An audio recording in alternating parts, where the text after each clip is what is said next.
تو اعلیٰ حضرت کی یہ پازیٹیو پکچر میں نے لوگوں کے سامنے پیش کی ہے نا. اگر مجھے دشمنی ہوتی تو سب سے پہلے میں اعلیٰ حضرت کے اوپر قبر پرستی کا الزام لگاتا کہ انہوں نے قبر پرستی سکھائی ہے. میں تو ہمیشہ بریلویوں کو حوالہ دیتا ہوں کہ اعلیٰ حضرت تو یہ تھے. تم کیا بن گئے؟ تم تو اعلیٰ حضرت سے ہٹ گئے. اعلیٰ حضرت کی مسجد میں آج بھی نماز کے بعد بلند آواز سے کلمہ نہیں پڑھا جاتا. باپا جانی جو ان کے روحانی بیٹے ہیں جن کے کروڑوں فالوور ہیں، ان کے مرکز مدینہ جو کراچی میں ہے فیضان اس مدینہ کے اندر بھی فرض نماز کے بعد بلند آواز سے کلمہ نہیں ہوتا. لیکن پنجاب جو بریلویوں کا گڑھ ہے اس کی 99.9% مساجد میں سلام پھیرتے ہی کلمہ بلند آواز سے پڑھتے ہیں. جو بیچارے رکھتے جن کی رہ گئی ان کی نماز ڈسٹرب ہوتی ہے تو میں انہیں اعلیٰ حضرت کی مثال دیتا ہوں، باپا جانی کی مثال دیتا ہوں.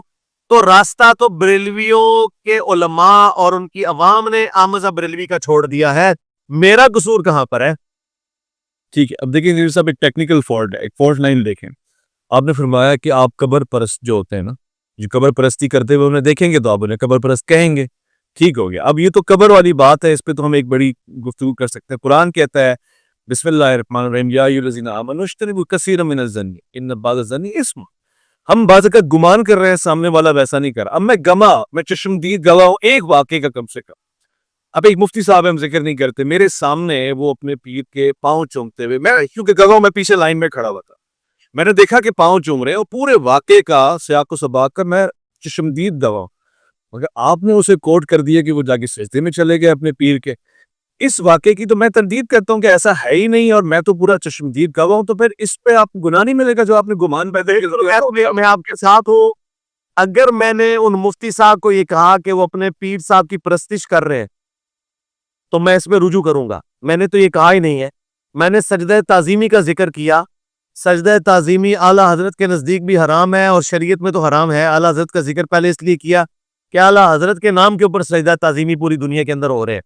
حالانکہ جامع ترمذی ابو داؤد میں حدیث ہے، نبی اسلام کو ایک صحابی نے سجدہ کیا. آپ نے فرمایا جب میں فوت ہو جاؤں گا اور تم میری قبر سے گزرو گے کیا میری قبر پہ سجدہ کرو گے؟ انہوں نے کہا نہیں یا رسول اللہ. تو آپ نے فرمایا کہ پھر مجھے کیوں سجدہ کر رہے ہو؟ اگر میں سجدہ جائز سمجھتا تو بیویوں سے کہتا کہ اپنے خامدوں کو سجدہ کرے اس حق کے سبب جو اللہ تعالیٰ نے دیا ہے.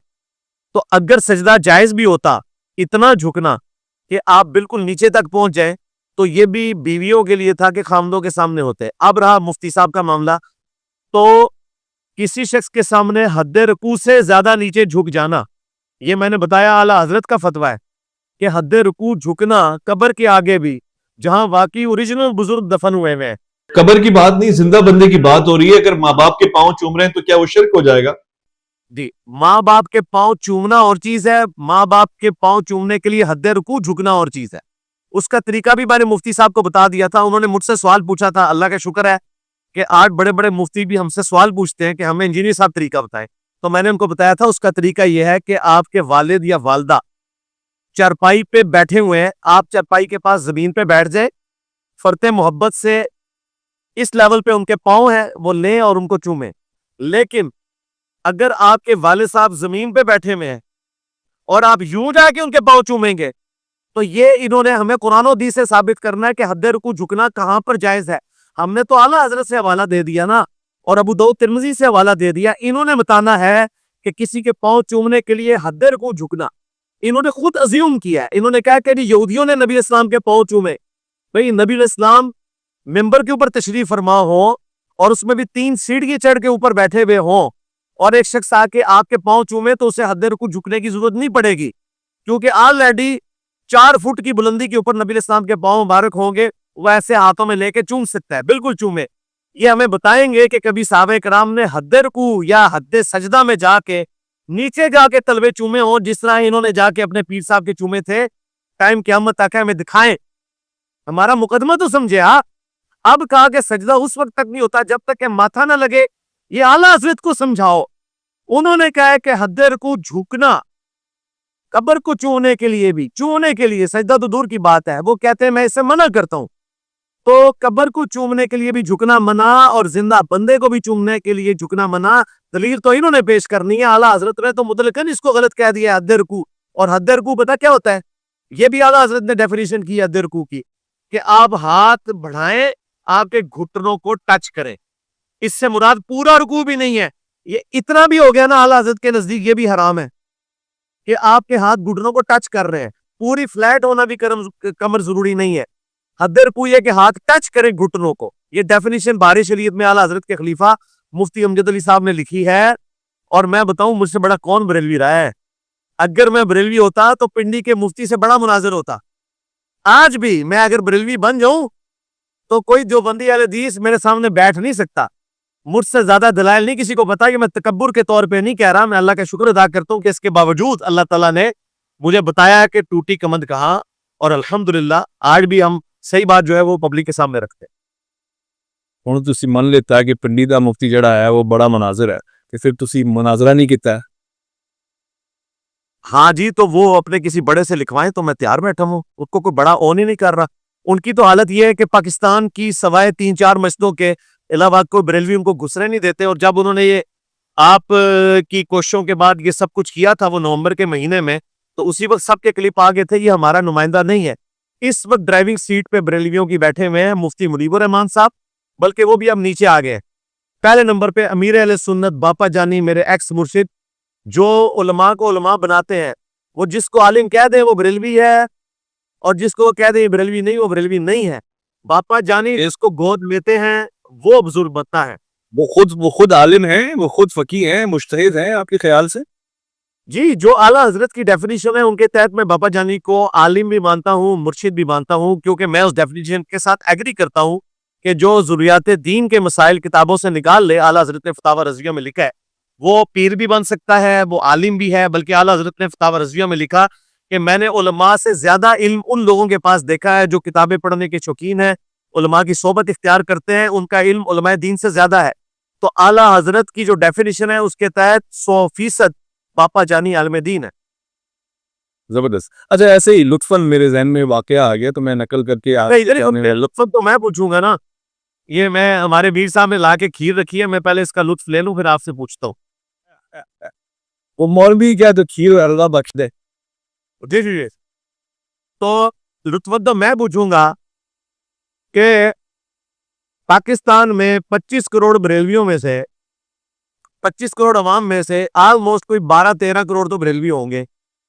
12-13 کروڑ بریلویوں کو ایک عالم دین بھی ایسا نہیں مل رہا جو ان کی خواہش پہ, میری خواہش تو نہیں, میں تو مناظروں کے خلاف ہوں آپ کو پتہ ہے, جو ان کی خواہش پہ اس قابل ہو کہ باپا جانی یا مفتی منیب صاحب ان کو اپنی طرف سے ریپ نامزد کر دیں.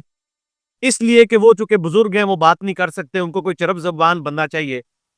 اگر لاکھوں علماء میں سے ایک کو بھی وہ اس قابل نہیں سمجھ رہے, اور جس کو قابل آپ نے سمجھا تھا اس کے جیلم پہنچنے سے پہلے ہی سامنے لانے برات کر دیا کہ یہ ہمارا نمائندہ نہیں, بلکہ وہ جلالی صاحب نے فرمایا وہ پنڈی کا, وہ آپ کو پتا ہے کیا فرمایا تھا. اور جلالی صاحب اور ہمارے باپا جانی ایک پیج پہ ہیں. باپا جانی اگر کسی کو عالم کے طور پہ لانچ کیے ہوئے ہیں تو وہ جلالی صاحب ہے. تو جلالی صاحب کے حق میں بھی باپا جانی نہیں لکھ کے دیں گے کہ ان کی جیت امیر اہل سنت کی جیت, ان کی ہار امیر اہل سنت کی ہار. مفتی منیب صاحب نے میرے جیل جانے کے بعد جلالی صاحب کو ری لانچ کیا سعد رضوی صاحب کے مقابلے پہ, کیونکہ انہیں پتا تھا ٹی ایل پی کی عوام کو یہ کٹی پتنگ بنانے کی بجائے نا ہم ان کو ایک لیڈر دے دیں. تو اس وقت پریکٹیکلی مفتی منیب کی اور جلالی صاحب کی یہ دوستی ہو گئی ہے نا, تو ہمت کرے نا مفتی منیب الرحمان 80 سال کی عمر میں حفظہ اللہ تعالی, تو جلالی کو اپنا ریپ نامزد کر دے اور آپ کی خواہش پوری کر دے. میری خواہش نہیں مناظروں کی, آپ کی خواہش پوری کر دے تو میں مناظرے کے لیے تیار ہوں, عقیدہ توحید پہ, عقیدہ ختم نبوت پہ اور گستاخانہ عبارتوں کے اوپر. اور ٹائم قیامت تک ہے, آپ بن جائیں بیچ میں میڈیٹر. میں کہتا ہوں سیکیورٹی بھی ختم کر دے, سٹریم یارڈ کے اوپر آ جائیں, گوگل میٹ پہ آ جائیں, لائیو کر لے بات, لیکن ایک ویڈیو بنا دے مفتی منیب صاحب جیسے اس کے ساتھ بیٹھ کے اسٹامپ پیپر وہ کروایا تھا, اس طرح کی ایک ویڈیو بنوا دے. میرا کوئی ایکسپیرینس کون باتیں سنوں گا, میں لمبی سی باتیں کر رہی, میں کھیر کھا لوں. آپ کھیر کھائیں, بالکل ایسے ہی ہے. دیکھیے میرا تھوڑا آپ مزے دینے کی باتیں کریں, میں نے اتنا مواد دیا کہ آپ 5 منٹ بولیں گے. آپ کو علم میں ہے کہ کوئی 8-10 سال مذہبی چیزوں میں زیادہ ہی ہو گئے بلکہ, اور میرا ایک تجربہ بن گیا مناظرے مباحثے کا, آپ ساری چیزیں جانتے ہیں. میں آپ کو ایک سچی کچی بات بتاتا ہوں. اس وقت جب کیفیت بنی ہے کہ جی انجینئر محمد علی مرزا صاحب کے ساتھ گفتگو ہونے جا رہی ہے، جس امپریشن میں ہم تھے ہم آپ کو جانتے ہیں. اب دو کہانی ہے. میں نے اس وقت ایک کھلے عام پیغام بھیجایا. مفتی منیب الرحمان صاحب ہوں، میں اب چند لوگوں کے نام لوں گا، چند کے نہیں لوں گا. نہیں آپ سب کے لئے میں یقین کریں اویس بھائی ہماری اکیڈمی کی پالیسی چینج ہے اس حوالے سے کہ ہم نام لے کے انہیں مشہور نہیں کریں گے. میں نے صرف آپ کی قربانی کو دیکھتے ہوئے جلالی صاحب کا اور مفتی منیب کا نام لیا. میں آج آپ کھل کے نام لے کہ آپ کو سنا حاصل ہے، نام لے سکتے. اب آپ نے کہہ دیا تو میں چند نام لے لیتا ہوں. منیب الرحمان صاحب کے پاس پیغام گیا.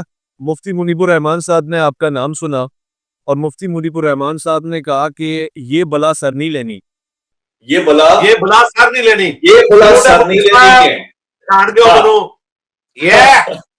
اب آپ تعامل سے سنیں نا. میں آپ کے لیے چمی لائیو چمی مفتی منیب الرحمان کے لیے.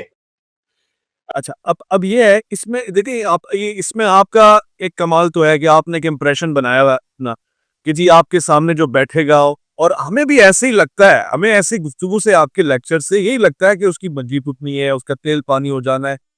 اچھا میں اب آپ کو پوری سیریز آپ سنیں گے. مظفر شاہ صاحب ہیں کراچی کے، انہوں نے یہ وائرل کرایا. زبان ہے میں جانتا ہوں جی سید ہے، ہمیں احترام اسی بات پہ ختم ہو جاتا ہے ہمارا کہ احترام ہے سید ہے. لیکن انہوں نے یہ مشہور کروایا کہ ان کا نام لیا جائے اور قریشی صاحب کا نام نہ لیا جائے تو وہ تیار بیٹھے ہیں اور ہمیں یہ امپریشن کیا کہ یہ بندہ چل سکتا ہے. تو اس سے قبل کہ ہم ان کا نام لیتے ہوتے انہوں نے وہ مشہور کرا کے الٹا ہمارے اوپر یہ کاری داغ دی ہے کہ ایسا نہ ہو کہ ہم واقعی ان کا نام لے لیں، ان کو جانا پڑ جائے. اللہ اکبر. چمی ہے شاہ جی کے لیے بھی چمی ہے. شاہ جی بھی مجھے پہچان گئے، سلوٹ ہے. میں نے کہا تھا نا ہم سے بڑا کوئی بریلوی نہیں. شاہ جی چمی تو ان ساتھ سے ہی چمی ان کے گھر میں بیٹھا ہوں، ہم نے کھانا کھایا، ان کی لطف ان کی مہمان نوازی ہمیں حاصل ہوئی ہے. اس کے بعد انہیں رابطے ہی ختم کر دیے. اچھا جی واہ، الزام یہ رکھا کہ یہ قریشی پارٹی. یس بھائی کیا باتیں کر رہے ہیں آپ؟ الفیہ یہ باتیں کریں گے وہ تو ماننے کی بھی نہیں مانیں گے نا. لیکن میں تو آپ نیوٹرل کھڑا ہوں گا تاریخ میں، چاہے مجھے سپورٹ ملے نہ ملے. میں کیوں کہہ رہا ہوں اس لیے کہ میں نے آخر میں آپ کے اوپر لانی ہے کہ اتنا ہوا الزویس تیار ہے، وہ اتنی بھرم بازیاں ہوئی نہیں. لوگ ڈرے بیٹھے ہیں لاہور میں. ان کے اب نام نہیں لیتا لیکن کوئی جن کی آپ نے بات کی ہے لاہور پر کبھی نام لے. اچھا ایک مجھے بھی ابھی آپ نہیں آ رہا، ایک پگڑی والے سید ہیں، وہ بھی لاہور میں ہی کہیں ہوتے ہیں، وہ آپ کی ویڈیوز کے اوپر ویڈیو بناتے ہیں. اس وقت ابھی کلک نہیں ہو رہا ہوں کا نام، جنہوں نے بھی منیب الرحمان صاحب کی بھی ویڈیو بنائی تھی اور مفتی مسائل صاحب انہوں نے تو بغیر کال پہ بات ہوئی نا جی. سن تک کے تو میرے اوپر قاتلانہ حملہ کروائے گا بھائی. سنے نا مجھے میں تو اس کی مذمت کرتا ہوں کہ قاتلانہ حملہ کسی کے اوپر بھی ہو. اب یہ سب سنیں آپ، ان سے فون پہ بات چیت ہوتی ہے تو اب یہ وہ بھی سنیں گے تو اب دل والے ہوں گے اور اللہ والے ہوں گے تصدیق کریں گے. گپ شپ ہوئی. اس کے بعد انہوں نے کہا جی آپ ہمارا اگر آپ ذکر کرتے ہیں تگڑے بندے کا ذکر کریں نا، قریشی تو ایسا ہے. میں نے کہا سر مجھے قریشی سے کچھ نہیں ہے نہ دینا. اگر کوئی بندہ ان کے جو علمی اختلافات ہیں، جو ان کا انداز ہے، اس کو کوئی کاؤنٹر کر سکتا ہے، مجھے وہ بندہ دے دیں. آپ چلتے ہیں، آپ چلیں تو کہہ لیں گے نہیں یہ اچھا ہے. دیکھیں لوگوں میں پاپولیرٹی ہو رہی ہے، یہ موقف اب ہائی لیول ہو گیا ہے بہت زیادہ. میں اس حوالے سے سنجیدہ ہوں، میں مشورہ لیتا ہوں 2-4 لوگوں سے. لیکن میری ایک شرط ہے، اب آپ یہ بہانے سنیں. یہ شرط یہ ہے کہ میں تب مناظرہ کروں گا کہ محمد علی مرزا صاحب چل کے میرے پاس خود آئے. میں نے قرآن پڑھ لی، وہ پڑھ لی میں نے قرآن کے، ایسے بھی مجھے ویب ملے. یہ کون سی شرط ہے؟ وہ یہاں سامنے آتے رہے جیلم آ کے، آپ کو پتا ہے اتنی دور سے جب ان پہ وہ کیس بنا تھا تو جیلم تو بڑی بار آئے ہیں وہ. تو ان کے اس شرطیہ لہجے کے اوپر ان کو کسی نے کہا کہ ویس ربانی سے بھی نہیں ملنا، یہ بھی جو ہے نا مولائی قسم کا بندہ ہے. تو میں نے کہا ایسے لوگ ویسے ہی دور رہے. اہل بیت کے نام سے اگر کوئی دور ہو جاتا ہے تو وہ رچ ہی ہو سکتا ہے، وہ پاک نہیں ہو سکتا. میں کسی پرٹیکولر بندے کے لیے نہیں کہہ رہا، جنرل بات کر رہا ہوں. اچھا پھر لاہور والوں کی میرے پاس کالز آئی. اچھا ان کی ایک الگ ڈرامے، وہ کال آدھی ریکارڈ کر کے، یعنی غیر اخلاقی حرکتیں آپ اور میں اس بات سے اتفاق کرتے ہیں کوئی کال ریکارڈ نہیں ہو تو بندے کو پتہ ہونا چاہیے کہ میری کال ریکارڈ ہو رہی ہے، یہ اس کی اجازت نامہ ضروری ہوتا ہے. بالکل ذاتی کال کاٹ کے ان کا سارا ہدف جو ہے نا وہ پنڈی والا مولوی یعنی قریشی صاحب کہ ہم نے اس کو ڈسپیرج کرنا ہے، اس کو بدنام کرنا ہے. ان کو کوئی غرض نہیں ہے کہ کیا ہو رہا ہے، پارٹی کدھر جا رہی. لو جی انہوں نے بھی بڑا مایوس کیا. اور 2-4 اہل حدیث نے رابطہ کیا, بڑے اچھے لوگ تھے, میں اس کی تعریف کرتا ہوں, لیکن شرطیں شروطیں ایسی رکھ دی جس سے محسوس یہ ہوتا ہے کہ جی محمد علی مرزا کھا جائے گا ان کو زندہ, اور اگر وہ غلطی سے بیٹھ گئے تو ہمیشہ کے لیے وہ فرقہ نصف و نابود ہو جائے گا, تنو منو ہوتی سدے دفن ہو جائے گا. یہ امپریشن آپ کا بنا ہوا, لیکن آپ نے جو اس امپریشن پہ پانی ڈال دیا. جب ہم ایک بندہ اللہ اللہ کر کے راضی کر کے لے کے پہنچے تو اس وقت کم سے کم آپ نے ہاتھ ہی ملا دینا تھا, ایک اچھا امپریشن ہی چلا جانا تھا کہ دنیا کو ہم بتاتے کہ نہیں ایسا نہیں ہے کہ آپ کہہ رہے ہیں کہ جی وہ بھاگ جانا ہے, فرار ہو جانا ہے. ان سب کا امپریشن بدل گیا نا, بولے یار کاش ہم چلے جاتے اگر ایسا ہونا تھا. ایسا ہمیں نہیں تھا.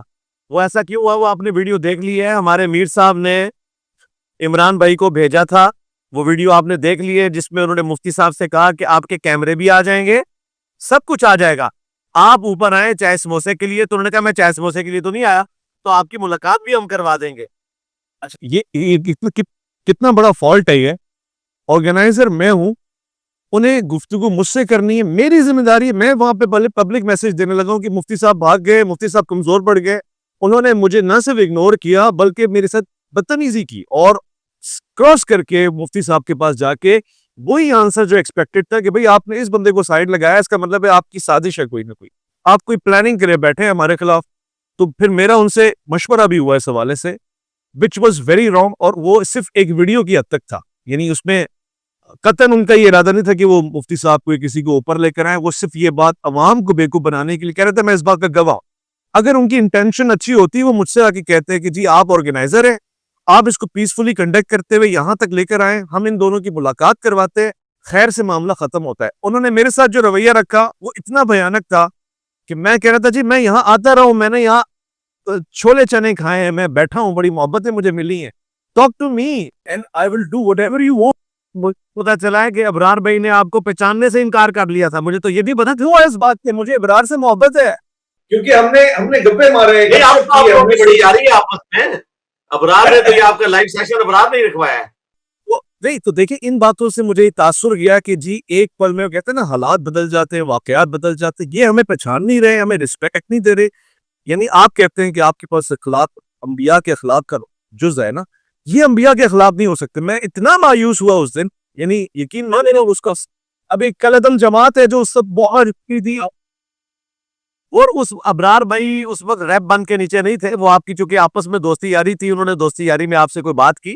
ریپ تو عمران بھائی نیچے آئے تھے نا, اور وہ جائے سیدھا گئے مفتی صاحب کے ہاتھ چومے انہوں نے, اور مفتی صاحب سے ڈائریکٹ بات کی ہے. وہ گاڑی سے نہیں نکل رہے تھے. اور اگلی بات تو آپ نے خود ہی کلیئر کر دی کہ مفتی صاحب اگر اوپر آ بھی جاتے تب بھی وہ بریلویوں کے ریپ نہیں تھے, وہ ایک انڈیویجول تھے.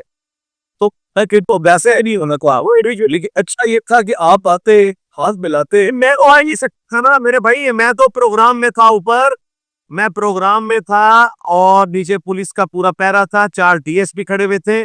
مجھے تو سیکیورٹی ریزن کی وجہ سے میری جو موومنٹ ہے وہ تو بالکل ہو ہی نہیں سکتی تھی, اسی لیے تو ہم نے ہاں چلے وہ ماضی ہو گیا. تو آپ مجھے بتائیں کہ مفتی منیب صاحب یا باپا جانی کس کے حق میں ویڈیو بنا رہے ہیں آپ کے کہنے پہ؟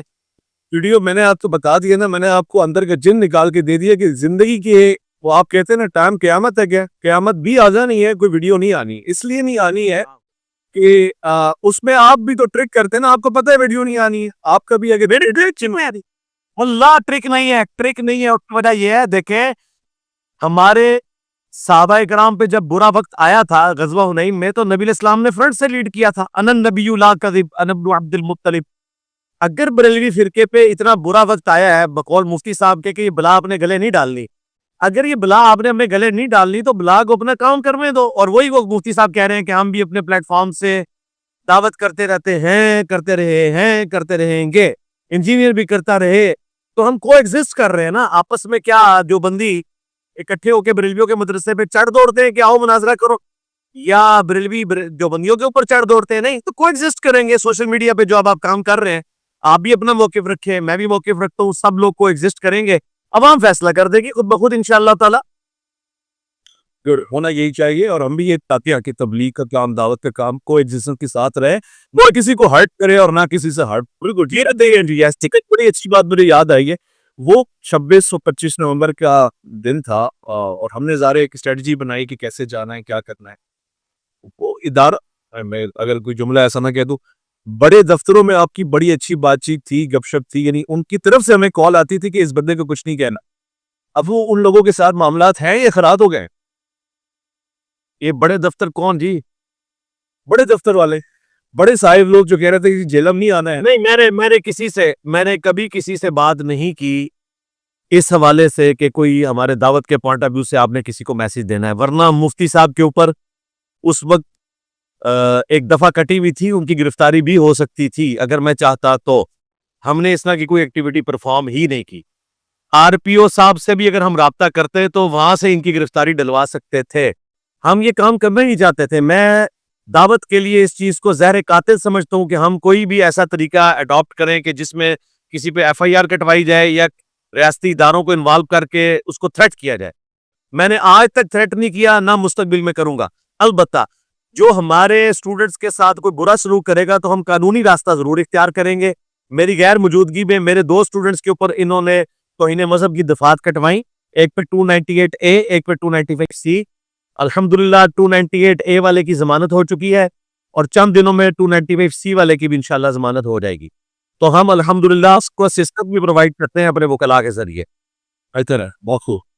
ریسنٹلی گجرانوالہ میں ایک عالم غالباً ہوتے ہیں, ہمارے پروگرام میں بھی تشریف لائے تھے, یاسین قادری صاحب, ان پہ بھی ایف آئی آر ہوئی ہے. اس پروگرام کی میں نے قصدم کیا ہے اس کنڈے کو, میں نے سختی سے کنڈیم کیا ہے کہ 29 سپتمبر 2024 کی ایف آئی آر پہ جنوری 2026 میں بندے کو گرفتار کر کے آپ اڈیالہ لے گئے. اختلاف رائے آپ کر سکتے ہیں, لیکن یہ کرنا کہ ایف آئی آرز کٹوانا اور گرفتاریاں ڈلوانا, اس سے تو پھر کوئی نہیں بچے گا. میں آپ کو بتاؤں, باپا جانی سر سے پہلے گرفتار ہوں گے اگر ہم نے قانونی راستہ اختیار کیا, کیونکہ باپا جانی نے ویڈیوز میں کہا ہوا ہے کہ اعلیٰ حضرت پہ ہماری آنکھیں بند ہیں, اعلیٰ حضرت کی احکام شریعت اور اسام الاربعین وہ پڑھنے کے لیے اپنے مریدوں کو ریکمینڈ کرتے ہیں, جس میں دیوبند اہل حدیث اور شیعہ کو مرتد واجب القتل لکھا ہوا ہے. تو باپا جانی سیدھا جاتے ہیں ناقابل ضمانت جیل کے اندر اگر ہم قانونی راستہ اختیار کریں. میں آپ کو یہ آن کیمرہ بات بتا رہا ہوں, اگر یہ حرکت کی جائے. اب یہ نہ ہو اس کو دیکھ کے کوئی ان کا مخالف کر ہی دے, بچتے نہیں ہیں وہ, لیکن ہم کہتے ہیں ٹھیک ہے, ان کا اپنا عقید ہے, ہم بھی اپنا مقدمہ عوام کی عدالت میں رکھتے ہیں, وہ بھی رکھے, عوام فیصلہ کرے گی کہ یہ تکفیری پارٹی کیا کہہ رہی ہے اور ہم جیسے لوگ کس طرح کو ایگزسٹ کر رہے ہیں. کو ایگزسٹنس مجھے اور عوام سے ایک سوال ذہن میں اٹھا. آپ دین کے عالم ہیں, آپ کا ایک ریسرچ ہے, آپ نے بریلیوں میں وقت گزارا, اس کے بعد آپ بھی غامدی صاحب تک تو پہنچ گئے, ہو سکتا ہے آگے کا سفر بھی ہو. ادھر اچانک سے آپ سیاست میں چلے جاتے ہیں اور ابھی ہم آپ کے ساتھ لگے پڑے ہوتے ہیں کہ جی لیڈر محمد علی مرزا کو صحیح یا غلط ثابت کریں. ادھر ایک سیاسی بلا آپ اپنے سر پہ لے لیتے ہیں کہ جی عمران خان کے اگینسٹ میں یا فور میں. ابھی بھی کچھ قصے کہانیاں جو چل رہی ہیں, لوگ کہتے ہیں جیل میں جا کے یہ کہانیاں سنا رہے ہیں اور یہ اداروں کی نمائندگی کر رہے ہیں. اس میں بھی آپ اللہ نہ کرے کہ کوئی اداروں کی اس طرح کی نمائندگی کرے کہ 295C کٹوا بیٹھے, کہ اگر ادارے اس کو آزاد بھی کروا دیں تب بھی پوری زندگی کے لیے ونریبل ہو جائے پبلک کے اندر. تو یہ ان بچاروں کی جذباتی بات ہے, آپ کو پتہ ہے کلٹ فالوئنگ ہے, وہ بچارے اس وقت پسا ہوا ایک طبقہ ہے, تو ان کو جو بھی بات کسی بھی اینگل سے لگتی ہے نا, جس طرح میں اب ایک مثال دے رہا ہوں کہ نوجوانی کی عمر میں جو نوجوان لڑکے ہیں ان کو رات کے اندھیرے میں درخت کا تنا بھی دکھائی دینا تو وہ بھی لڑکی کی شکل میں ان کو نظر آ رہا ہوتا ہے, تو ان بچاروں کا بھی یہی حال ہے. نہیں, ہم کراچی کی لینگویج میں کہتے ہیں کہ یہ پڑی لکڑی کیوں لے لیتے ہیں. آپ جب سیاست میں آپ کا انٹرسٹ کیوں بن جاتا ہے جب ریلیجن پہ آپ اتنا بڑا کام کر رہے ہیں؟ نہیں, کوئی سیاست میں نہیں. سیاست میں ہوتا تو ہم ان کی سیاست کے اوپر کوئی بات کر رہے ہوتے. سیاست میں تو ہے ہی نہیں تھا, ہم نے تو اپنی پلیٹ فارم سے ہی بات کی بھی نہیں. وہ تو ارشاد بھٹی صاحب نے ایک بات پوچھی تھی تو میں نے وہ بتا دی, حالانکہ میں نے ان سے ریکویسٹ کی تھی کہ آپ اس ٹاپک کو نہ چھیڑیے گا. لیکن آپ کو پتا ہے جب پوڈ کاسٹر آتے ہیں تو ہم نے کبھی کسی کو گن پوائنٹ پہ مجبور نہیں کیا. آپ آئے ہیں, اتنی پوڈ کاسٹ ریکارڈ کی ہیں, کبھی ہم نے مجبور کیا کہ یہ پوچھنا ہے اور یہ نہیں پوچھنا.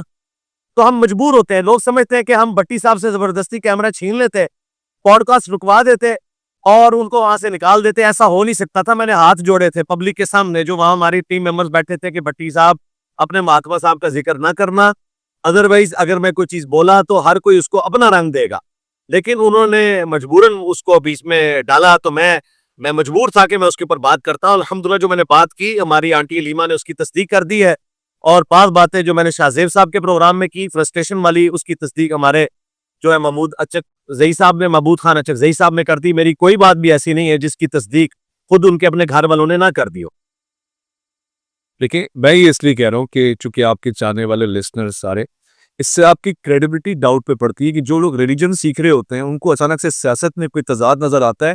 جیسے ابھی اس بیان کے بعد مجھے ایک بڑے مفتی صاحب نے کال کی اور بولا کہ بھائی جس جیل میں یہ ہے 500 میٹر کا فاصلہ ہے, میں اسی جیل سے ہو کر آیا ہوں, جس چکی کی یہ بات کر رہے ہیں کوئی دیوار نہیں ملتی, کچھ نہیں ملتا, یہ سراسر جھوٹ ہے, دین کی کسی باہر نقصان ہے. نعوذ باللہ. پہلی بات تو یہ ہے کہ جیل کے اندر بیٹھے ہوئے لوگ آپ کے ساتھ جو تھے ریسنٹلی ان کی واقعات بتا رہا ہوں میں آپ کو. کہہ رہی ہے وہ جو اندر رہ کے ہیں نا ٹی ایل پی والے, ان کی بیرک بہت دور ہے وہاں سے. مجھے پتا ہے جو 250-300 لوگ اندر رہے ہیں ٹی ایل پی والے, ان کی بیرک وہاں سے بہت دور ہے. سزائے موت کی جو چکیاں ہیں اور توہین مذہب کی چکیاں وہ عام جگہ سے بالکل ہٹ کے ہوتی ہیں, کیونکہ خطرہ ہوتا ہے کہ کوئی بندہ, کوئی وہاں پہ عام پھرنے والا قیدی بھی وہاں پہ گھس کے کسی کے ساتھ کوئی ایسی ایکٹیویٹی پرفارم نہ کرے. وہ بالکل الگ سے ہوتی ہے. تو جو بیچارے اندر رہ کے ہیں, مجھے تو پتا ہے کہ وہ کہاں رہ کے آئے ہیں, انہیں نہیں پتا وہ کہاں رہ کے آئے ہیں. میں ایریل ویو کے ذریعے آپ کو ساری جگہ دکھا سکتا ہوں. تو بالکل غلط بیانی کر رہے ہیں, ان بیچاروں کو بالکل نہیں پتا. میں نے جو کچھ سنا میں نے بیان کر دیا, اور اس کا مقصد کسی کو نعوذ باللہ من ذالک ڈی فیم کرنا نہیں تھا, نہ کو بدنام کرنا تھا. جو میں نے سنا وہ میں نے بیان کر دیا, اور جو میں نے سنگا وہ بھی بتا دیا. اور میں اگلی بات کروں, اس کا میں اکیلا گواہ نہیں ہوں, کم از کم 25 سے 30 لوگ اس کے گواہ ہیں جو ان چکیوں میں رہ چکے ہیں. اور انشاءاللہ تعالیٰ توہین مذہب کے کیسز میں جب وہ باہر نکلیں گے تو میں ایک ایک کر کے آپ کی خواہش کے اوپر پروڈیوس بھی کر لوں گا. جو میں اکیلا گواہ دی ہوں سب کو پتا ہے, اور ان کو بھی پتا ہے. اللہ کے فضل سے سب نے تصدیق کر دی ہے, میری باتوں کی تو تصدیق ہو گئی ہے, تردید تو کسی نے بھی نہیں کی. میرے خیال ہے کہ لوگ یہ کہہ رہے ہیں کہ جیسے آپ کہتے ہیں کہ فلاں کے ماننے والے کہانیاں سناتے ہیں, آپ کے بارے میں اس سیاسی رائے کو دیکھتے ہیں وہ کہہ رہے ہیں یہ کہانیاں ہیں, اس کی کوئی قرآن حدیث نہیں, کوئی نہیں فرق پڑتا. میں ان کے اس طرح کے دعویٰ کرنے سے کیسے مان لوں؟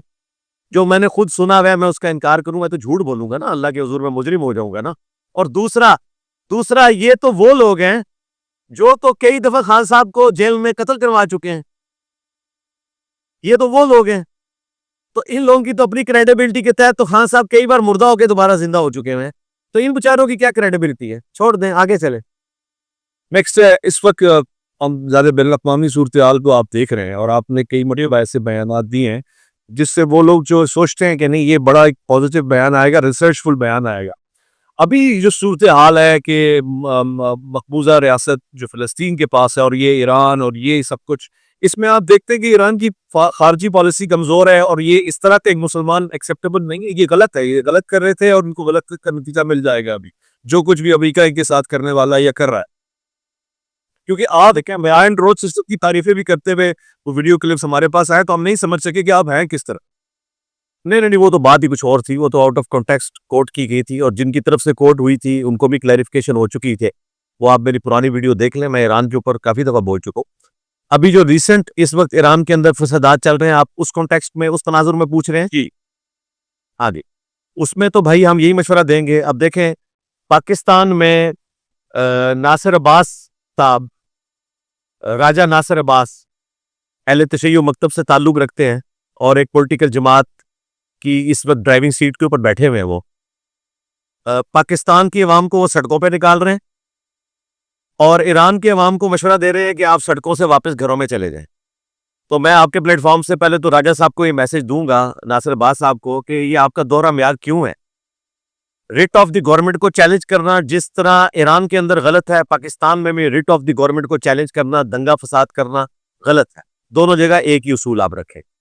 تو میں تو بالکل اس حق میں نہیں ہوں جو کچھ ایران میں ہو رہا ہے, اور بیرونی طاقتوں نے جو انوالو ہو کے وہاں پہ ایران کو جس طریقے سے ڈیسٹیبلائز کرنے کی کوشش کی ہے, انشاءاللہ تعالیٰ وہ کامیاب نہیں ہوگے. اب تو کافی حد تک زور ٹوٹ چکا ہے. تو میں تو ایران کی حکومت کے ساتھ کھڑا ہوں اس حوالے سے کہ ہمیں ان کا ساتھ دینا چاہیے, اور ان کی بھی عوام کی جو اکثریت ہے وہ اپنے حکمرانوں کے ساتھ ہے. ظاہر ہے وہ ایک ریلیجس معاشرہ ہے, لیکن حکمرانوں کے اینڈ سے بھی چند چیزوں کے اوپر کچھ سختی والا جو معاملہ ہے اس میں ان کو تھوڑا بہت نرمی کا معاملہ کرنا چاہیے. اپنے عوام کے جو بیسک رائٹس ہیں ان کی طرف توجہ دینی چاہیے, خصوصاً جو غربت کی سطح سے نیچے لوگ زندگی گزار رہے ہیں ان کے ساتھ کوئی ہیلپ آؤٹ ان کو کرنے کا معاملہ کریں. لیکن ان تمام چیزوں کے باوجود کوئی جواز نہیں بنتا کہ اس طریقے سے حکومت کو ڈسٹیبلائز کرے, ایران کے عوام کو میں یہ میسج دوں گا کہ جو حشر لیبیا کا ہوا، مصر کا ہوا، عراق کا ہوا، وہ بھی وہی حشر آپ کا ہوگا اگر آپ کی حکومت اس وقت جو ہے یہ ختم ہو گئی. تو ہم کسی بھی ایسی ایفرٹ کو قبول نہیں کریں گے.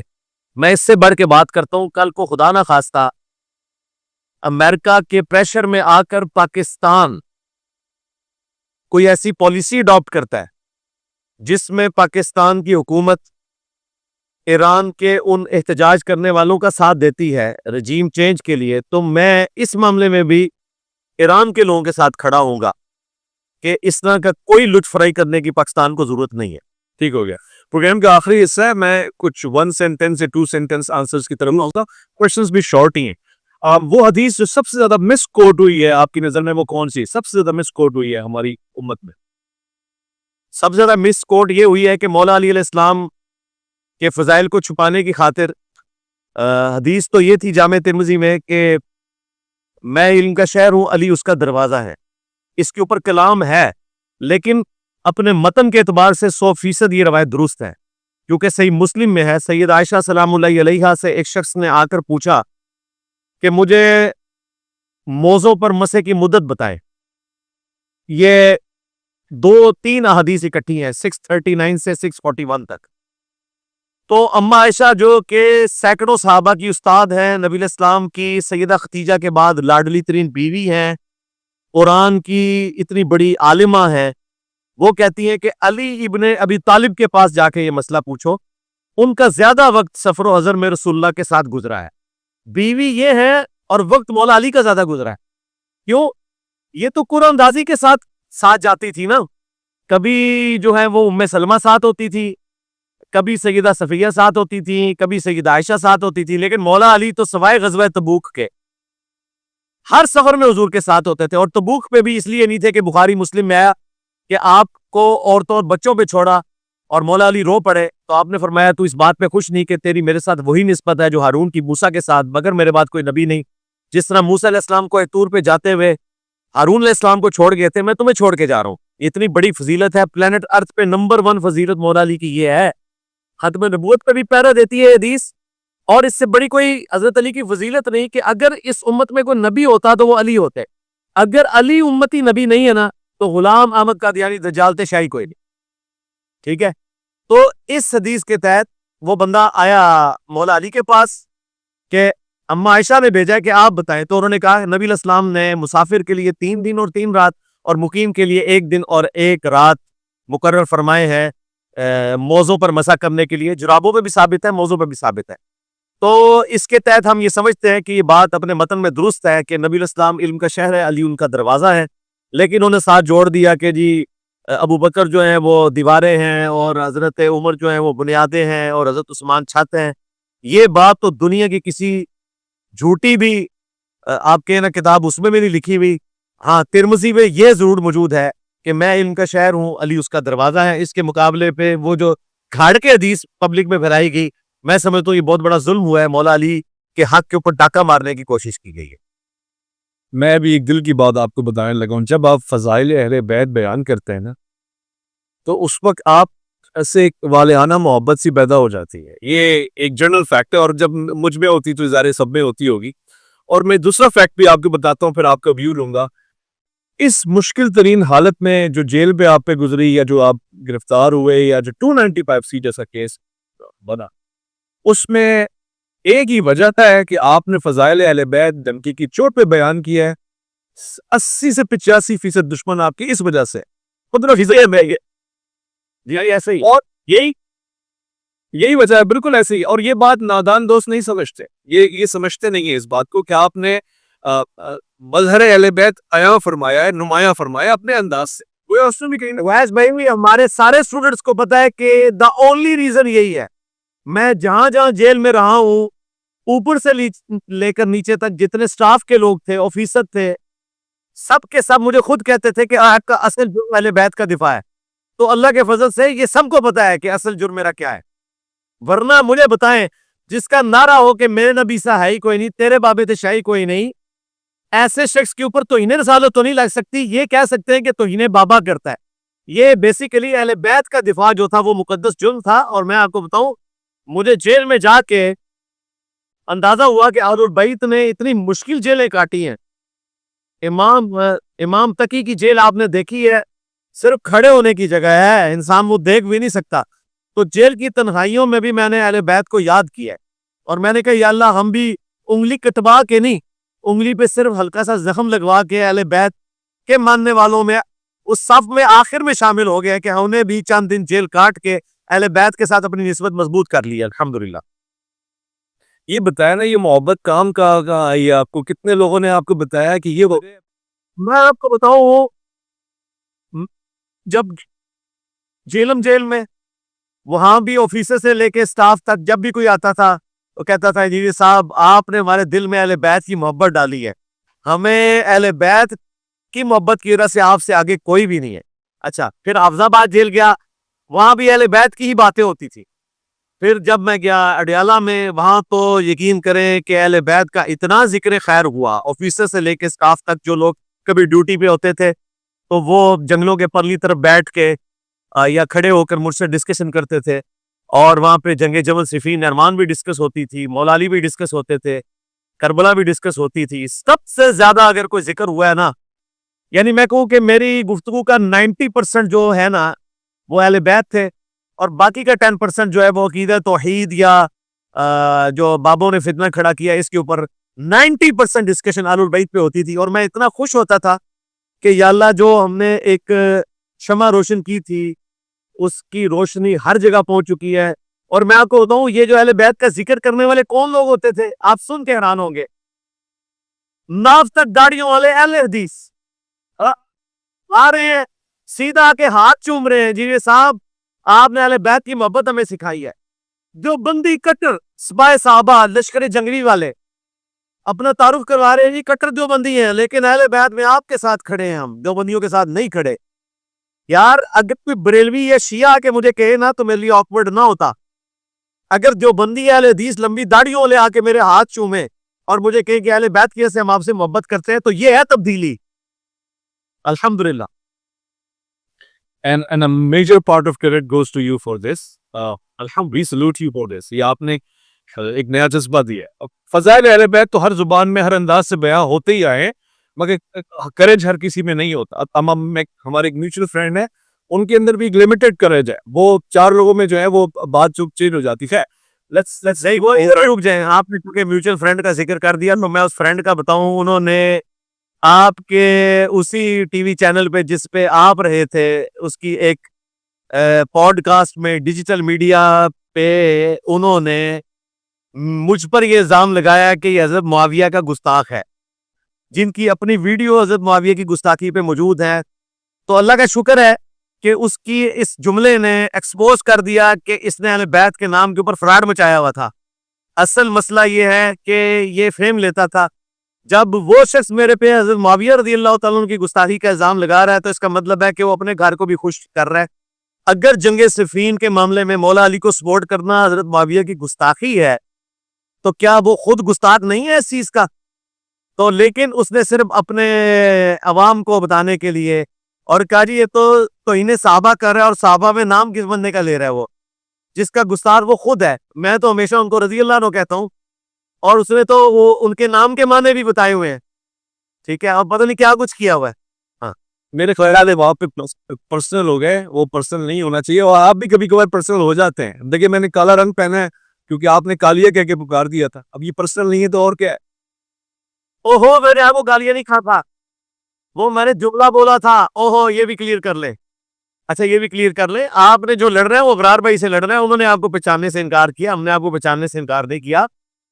اور وہ ایک ڈائلاگ بولا تھا, وہ اس کا یہ مطلب نہیں کہ جس کو بولا جا رہا ہے تو اس کا کوئی کلر کالا ہے. آپ کا کلر بھی فیئر ہی ہے, کالا تو نہیں, کالے تو آپ نے دیکھے نہیں ہوئے, تو میں وہ کلر کی وجہ سے نعوذ باللہ یہ بات نہیں کی ہے. بلکہ میں تو آپ میرے ساتھیوں سے بھی پوچھ سکتے ہیں, میرے ٹیم ممبرز گواہ ہیں, ہمارے عثمان بھائی خصوصاً, ان سے میں نے اس ٹاپک پہ کافی دفعہ ڈسکشن کی ہے کہ میں جب کبھی بھی اپنے کسی دشمن کا بھی نام یا اپنے دوست کا بھی لوں اور وہ سانولے کلر کا ہو تو میں اس سے کہتا ہوں وہ جو ہمارے بھائی ہیں بلالی کلر والے, میں حضرت بلال کی نسبت ہے, تو میں کسی کو رنگ کی وجہ سے نہیں کہتا.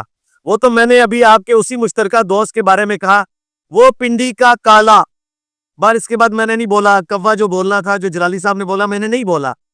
لیکن مجھے بعد میں احساس ہوا کہ یہ بھی نہیں تھا بولنا چاہیے.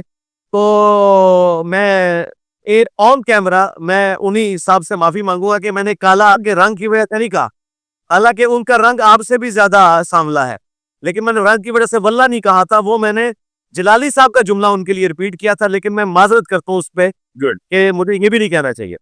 Good very good, I really appreciate. یہ جو جذبہ نہیں ہر کسی اب آپ نے کلپ کاٹ کے نا, آپ نے کلپ کاٹ کے اپنے اور ہمارے مشترکہ دوست کو بھیج بھی دینا ہے.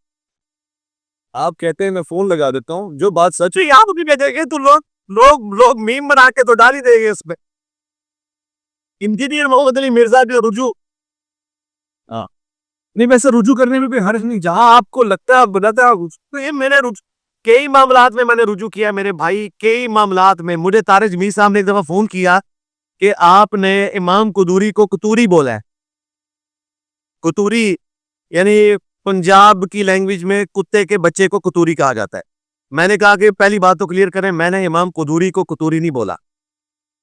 دوسری بات, ان کی کتاب میں جو پڑھائی جاتی ہے, جس میں چھوٹے بچوں کو یہ سکھا دیا جاتا ہے کہ اگر کوئی کسی جانور سے بدفعلی کر لے تو کیا ہے, حالانکہ ان بچوں کا لیول نہیں ہوتا. تو میں نے اس پہ ایک دن جذبات میں آ کے یہ بات کر دی تھی کہ یار یہ قدوری نہیں قطوری ہے, قطوری شریف ہے. کہ چھوٹے چھوٹے بچوں کے دماغ میں آپ کیا بھرتے ہیں, میرے دماغ میں بھی نہیں تھا کہ میں امام کو قدوری کو کچھ کہہ رہا ہوں. نعوذ باللہ من ذالک. میں نے اس میں لکھی ہوئی چیز کے بارے میں یہ بات کی تھی, لیکن مجھے طارق جمیل صاحب نے کہا یار تمہیں یہ بھی نہیں کرنی چاہیے تھی. تو میں نے آن کیمرہ کہا کہ آندہ میں لفظ استعمال نہیں کروں گا. تو اللہ کا شکر ہے, میں کرسچنز کو عیسائی بولتا تھا, مجھے پتا چلا کہ وہ برا مانتے ہیں, تو میں نے اس دن کے بعد کرسچن بولا یا مسیحی بولا, میں نے عیسائی بولنا بھی چھوڑ دیا. حالانکہ عیسائی بولنا کوئی برا نہیں اسلام کی روح سے, کیوں کہ ہم حضرت عیسیٰ ابن مریم کا نام عیسیٰ مانتے ہیں, قرآن میں آیا ہے. وہ حضرت عیسیٰ کا نام عیسیٰ نہیں مانتے, وہ ان کو یسوع مسیح کہتے ہیں, جیزس کرائسٹ. لیکن میں عیسیٰ کے لفظ سے تو پیچھے نہیں ہٹ سکتا, عیسائی ورڈ سے پیچھے ہٹ سکتا تھا, میں ہٹ گیا. میں کرسچن بولتا ہوں. عیسیٰ سے میں اس لیے پیچھے نہیں ہٹ سکتا کہ قرآن نے ان کا نام بتایا ہے عیسیٰ ابن مریم, اور ایکچولی ہمارے استاد غامدی صاحب نے اس پہ بڑی تفصیلاً گفتگو کی ہے کہ عیسیٰ ابن مریم کا نام کس طریقے سے عیسیٰ ہوا. تو وہ ایکچولی اگر آپ تاریخی اعتبار سے دیکھیں تو کیا تھا, وہ عمران میں عیسو تھا, لفظ عیسو تھا, اور وہ پھر ہبرو سے یہاں پہنچتے ہوئے عیسیٰ بنا عربی زبان میں. تو ایکچولی کرسچن سے بھی میں ریکویسٹ کروں گا کہ آپ دوبارہ تحقیق کریں, ہمارے استاد نے اس کو ہائی لائٹ کیا ہے. اصل ورڈ عیسو تھا جو عیسیٰ بنا, اور عیسیٰ ابن مریم ہی جیزس کرائسٹ کا اصل نام ہے. لیکن عیسائی ورڈ ہم چلے نہیں یوز کرتے. میں تو کہتا ہوں مسلمانوں کو محمدی بھی نہیں بولنا چاہیے, ہم مسلم ہیں. یہ محمدی جو نام ہے کرسچنز نے ہمارا رکھا تھا, انگریزوں نے جب آئے نا محمدن کہتے تھے ہمیں. تو اس وقت سید احمد خان صاحب جس سے ہمیں لاکھ اختلاف ہے, انہوں نے بھی اس کو کنڈیم کیا تھا کہ ہم محمدی نہیں ہیں, ہم مسلم ہیں. کیونکہ آپ ہمیں ایک پروفٹ سے جوڑ رہے ہیں, ہم تو تمام پروفٹ کے ماننے والے ہیں. ہمارا نام قرآن میں مسلم رکھا گیا ہے, محمدی نہیں رکھا گیا. وَسَمَّاكُمُ الْمُسْلِمِينَ مِنْ قَبْلُ وَفِي هَذَا. حضرت ابراہیم نے تمہارا نام مسلم رکھا تھا اس قرآن کے نزول سے پہلے, اور اللہ نے بھی مسلم رکھا تھا. حالانکہ محمدی نسبت پہ ہماری جان بھی قربان ہے, لیکن ہمارے نبی نے کہا ہے وَأَنَا أَوَّلُ الْمُسْلِمِينَ. ہم اپنے آپ کو مسلم بولتے ہیں, محمدی نہیں بولتے. بہت خوب, بہت خوب, بہت خوب.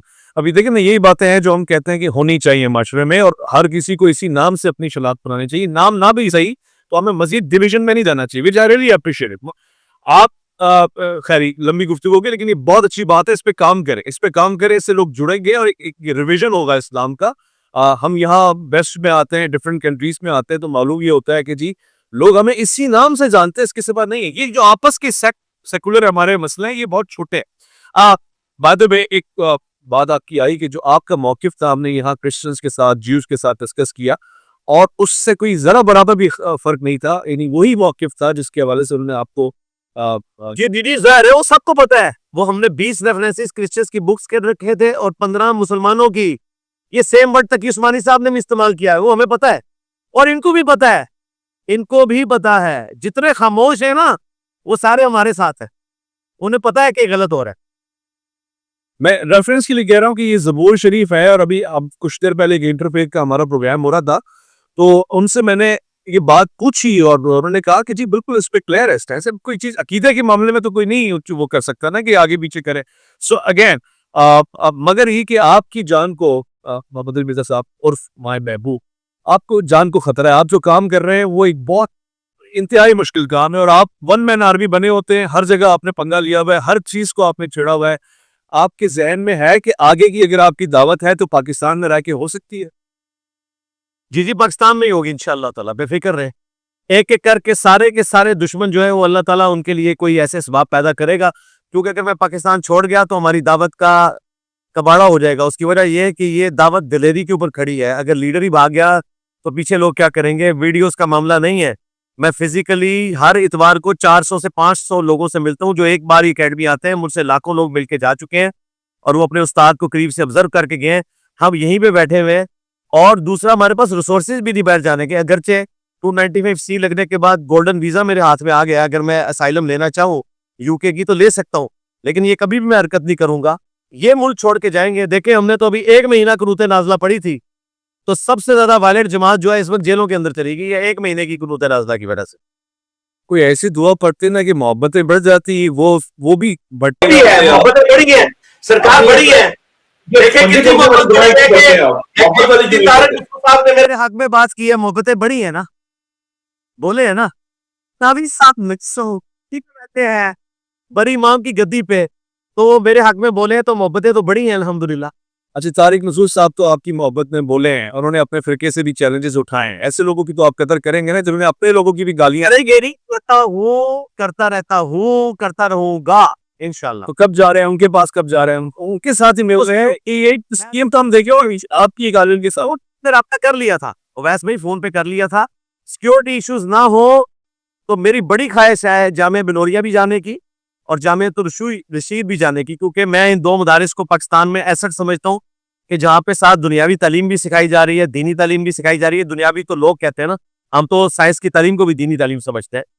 اور میں سمجھتا ہوں کہ یہ جو مدارس ہے، چند ایک جو مدارس اس طریقے سے منہاج القرآن ہے ڈاکٹر طاہر القادری صاحب کا، یہ وہ مدارس ہیں جو ہماری نیشن کے لیے بہت بڑا ایسٹ ہے کہ یہ دہشت گرد پروڈیوس نہیں کر رہے، یہ پڑھے لکھے مسلمان پروڈیوس کر رہے ہیں. کبھی آپ کا دل ایسے کیا ہے کہ کسی نہ کسی بہانے زیارت کے لیے ہی شرف حاصل کرنے کے لیے ان مقامات پہ چلے، جیسے نجف اشرف ہو گیا یا کربلا ہو؟ میرا دور دل کرتا ہے، بہت دل کرتا ہے. مجھے تو عراق سے بھی گورنمنٹ لیول پہ آفر آئی تھی آج سے 4-5 سال پہلے. ایران کی گورنمنٹ کی طرف سے تو اس ربیع الاول میں دعوت نامہ آیا تھا ان کی ایمبیسی کی طرف سے، تو میں نے معذرت کر لی تھی سیکیورٹی ایشوز کی وجہ سے. تو دل تو کرتا ہے، دعا کریں کہ اللہ تعالیٰ حالات و واقعات فیوربل کرے تو انشاءاللہ تعالیٰ ضرور سارے زیارتوں پہ جاؤں گا انشاءاللہ. ون ورڈ آنسر آپ نے دینا ہے، یہ جو جملے میں کہہ رہا ہوں اس کے اوپر. دین کے لیے سب سے بہترین الفاظ کیا ہو سکتا ہے؟ کس پوائنٹ آف ویو سے دین کے، یعنی اس کو سمجھ جب میں دین کا لفظ دین کا مطلب ہے کہ وے آف لائف، چاہے وہ اجتماعی زندگی ہو، چاہے انڈیویجول کی زندگی ہو، چاہے فیملی کی زندگی ہو. جی، اختلاف خوبصورتی ہے اس کائنات کی. اللہ تعالیٰ نے کافروں کو بھی رہنے کے لیے رزق دیا ہے، مسلمانوں کو بھی دیا ہے. آخرت میں اللہ تعالیٰ فیصلہ کرے گا. انبیاء کرام کے بھی مخالفین ہوتے ہیں، ان کے ماننے والوں کے بھی ہوتے ہیں. تو یہ خوبصورتی ہے اس کائنات کی. ٹھیک ہو گیا. اور فرقے سب سے بڑی لعنت ہے، اور امت نے جس بدعت کو ہضم کر لیا ہے بغیر سمجھے ہوئے، اور انہیں اندازہ نہیں ہے کہ اس امت کی نمبر 1 بدعت جو ہے وہ فرقے بنانا ہے. ٹھیک ہو گیا. موسیقی جو ہے، یعنی آپ مجھ سے اگر پوچھیں تو میں اس پہ چلے تھوڑا بلنٹ ہو کے بول لیتا ہوں کہ اللہ تعالیٰ کی جو الہامی کتابیں ہیں اور اس کے پیغمبروں کی تعلیمات کے بعد سب سے زیادہ سحر انگیز اگر کوئی چیز ہے تو وہ موسیقی ہے. حلال اور راگ کے لازم ہے. مولوی نے پکڑ لینا آپ کے سحر کا لفظ کہ بھائی میں نے اس لیے بول دیا نا، میں نے اس لیے بول دیا نا، وہ سحر تو کہتے ہیں صبح کے وقت کو سحر، تو میں نے بول دیا حلال اور رام کی میں بات نہیں کر رہا، اثرات کی بات کر رہا ہوں. جس میں ٹرمپ کو مانتا ہوں، اس کا یہ مطلب نہیں کہ میں اس کے غوث وقت ہونے پہ راضی ہوں. رامدی صاحب کا اثر آ رہا ہے کچھ نہ کچھ نا. میں نے کہا حلال و حرام کی میں بات ہی نہیں کر رہا. میں آپ کو بتا رہا ہوں الہامی تعلیمات کے بعد اگر اس کائنات میں سب سے زیادہ پر اثر چیز ہے تو وہ موسیقی ہے. میں جن پروفیسر صاحب کے ساتھ چکی میں رہا ہوں نا، وہ لٹریچر کے پروفیسر تھے اور انہوں نے یورپ کا بھی سارا لٹریچر پڑھا ہوا تھا انگریزی والا. تو میں نے کافی ساری چیزیں جو ان سے سیکھی ہیں نا،